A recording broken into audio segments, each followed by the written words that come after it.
Stop all the downloading! Help computer. I don't know much about computers other than the one we got in my house. My mom put a couple games on there and I played.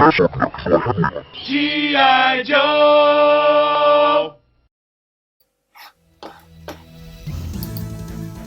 Welcome one, welcome all, and if you're returning, salutations to you, Junior. This is Jay's Manchild. This is the Retrotech 120p challenge. This is G.I. Joe, the arcade game, a game that I picked. So let's see how I get on. Look at these bums. So yes, Retrotech 100 group is where you want to go if you want to join in with this kind of activity of seeing how well you get on with classic arcade games. I've gone with my theme of picking games based on Konami arcade games that people don't really talk about. So I had Escape Kids, which was as popular as a dose of the clap. I picked Vendetta, which was a lot more popular, and indeed it should be because it's one of the best scrolling beat-em-ups of all time. And I picked G.I. Joe, based on the popular toy line in America, and of course here, where it was known as Action Force. There's a confusing history there, which I might go into more detail with when I do the Spectrum video based on the Action Force games, which is coming soon-ish. So yeah, I've chosen to pick Scarlett, who is a nice young lady, as you can see, with flowing red locks, who's decided to dress like a fruit salad sweet, which is a bold look for a young lady, particularly in a combat zone environment. So yes, it's a very exciting game. This, you can run a lot, basically you never stop running. I should have blown that barrel up, but I didn't actually take any damage from running around it. But it's very destructible scenery, a bit like Cabal in the fact that you control the gun sight while also controlling the character with the same control. You have weapons. Your main weapon is the one I'm firing there, and you might have just seen me unleash a rocket at that poor man in his garishly coloured vehicle. So yes, this is a very garish looking game, which it should be, because those cartoons of the 80s and 90s were essentially sugary cereal for the eyes, designed to make you buy, and buy again.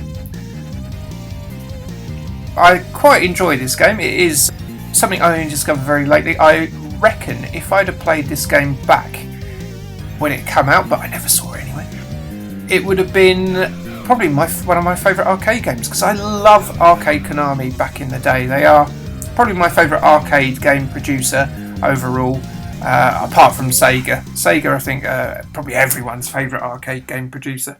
But Konami are a close second, because I love me old scrolling beat-em-ups. And this is something that they could have done with this, but chose to do something a bit different, and it works. Because obviously they had, you know, Turtles, Simpsons, Bucky O'Hare, Vendetta, as we've covered. So they were really exceptionally good at the old scrolling beat-em-ups. Probably not quite as good as your Segas and Capcoms, but they were still very good at them. I prefer a lot of the Konami ones, if I'm being honest. Here we encounter the first mini boss. These are the twins.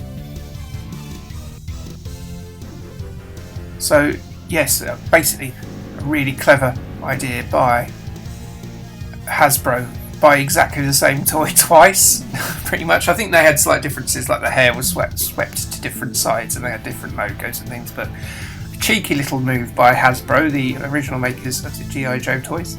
G.I. Joe toys, really exceptionally good toys, by the way, superbly made, many points of articulation back in the 80s. Probably the best quality toy line.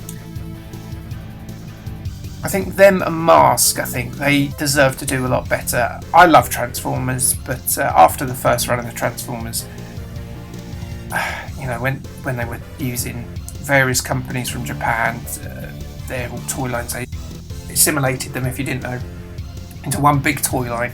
Those toys look really good quality generally. They looked completely incongruous with each other at points, but the later toys by Hasbro were just brightly coloured bits of plastic tat. Most of the time, everything from the movie onwards wasn't good. I carried on collecting them because I'm a mug child, or was a mug child. Now I'm a mug adult. G.I. Joe, usually excellent quality from the very start. Certainly the figures were brilliant. The vehicles were brilliant. I don't know how much people know about G.I. Joe compared to things like He-Man and Transformers. My first hit there, by the way. But they were really exceptionally good toys. They deserve to do better, I think, in this country than they did. I think it's because they were very American, as Vulcan Gaming has pointed out, with his very American-centric audio selection in his. Go and check out his play run. The first one to upload this week. I was a tardy Sue. Yeah, they were a toy line that did reasonably well over here under the Action Force banner. As I say, very confusing history. I will cover that in my TV games for the Spectrum. I don't even know the name of my own channel. The Spectrum games were based on TV shows. Series will cover the Action Force G.I. Joe history in more detail. It is a confusing one. It's all assimilated now, from what I'm told by Toy Galaxy. I shall be going through that at some point very soon. Yeah, lots of things happening at once. It looks very difficult, this game, if you look at it.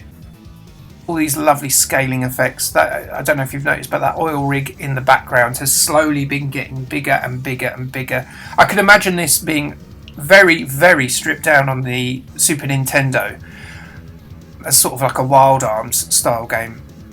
But I don't think it could process all these scrolling objects, these big scrolling objects all at once. I might be wrong. Konami were clever boys back in the day. So there's plenty of pickups here. All the scenery is destructible. There's loads of explosions going off all the time. It looks more difficult than it is, I think, this game, because of just the amount that's going on. But if you notice, a lot of those soldiers just sort of run at you. They don't actually shoot you. And that's my first continue gone. They tend to shoot more, the tanks. I choose Scarlet again because she's a lovely young wench who I can imagine serving me in a medieval tavern. Bent over there with her cleavage poking out. Am I sexually obsessing over a toy? I think Douglas Titchmarsh is right to worry about my mental health.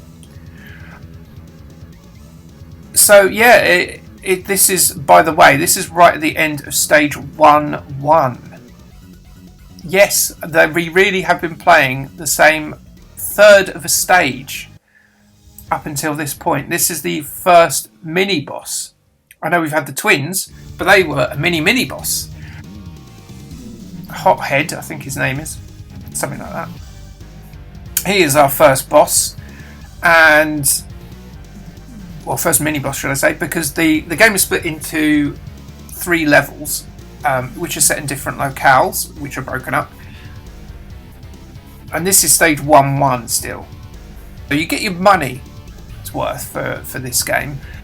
It's the best way of doing it, I think, because there are several arcade games where it's just too difficult to progress, but you feel like you're making progress in this game, but it still would have persuaded you to put more money in because the stages are really long. You may think that you're making decent progress. By the way, look at that. I got hit just as that health box appeared. What a pain in the butt. So now I've progressed to stage 1-2. Which is a lot shorter, actually. And this is inside the Cobra's weapons plant, if you can read. So, yeah, I don't know if you've ever seen the G.I. Joe movies, the recentish ones from the 2010s. They're not great.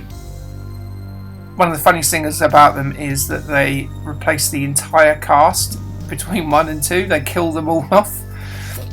And replaced, because The Rock became available, and they're like, no, we want him as the main lead. Sorry, Channing Tatum. and they wrote Channing Tatum out. I think he appears for like in the first 5 minutes or so, and then just gets killed off. And they go, right, we've got The Rock now. And I think they were planning to build the series around The Rock, but the second movie didn't make hardly any money, so they went, okay, that's the end of this series then, bye. Cartoon wise, they did a movie back in 1987ish.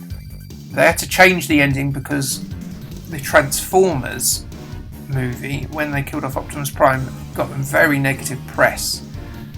So they were halfway through making the G.I. Joe movie and they had to change it. I had to change it because they were going to kill off the character of Duke. Now the idea behind this was, of course, to kill off the original toy line so that kids went out and bought their new favourite characters instead.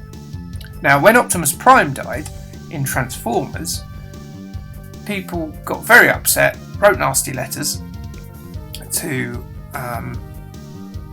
Hasbro, who then went, no, don't kill him off. Don't kill off Duke. And so they added an extra scene where it shows that whereas he looked like he died, he just got a bit injured. And he was written out of the film, but he was okay. And so Sergeant Slaughter and everyone else did all the work instead. Here comes the Baroness. She's a shapely young lady, isn't she? She is the boss of stage 1, 2, I think. Basically, the levels are super long. There's another one that takes place in a jungle, and then you get the Cobra base as well. But it's a really cool game, this. It is exceptional. My run is about to end, I believe. So thank you for bearing with me as I warbled incessantly over this footage of me shooting poorly camouflaged soldiers. There's the continue scream that signals my death now. So, you there, join the Retrotech 120p challenge group. Well, it's the Retrotech 100 group. And then join in the 20p challenges because we update a new one every Sunday.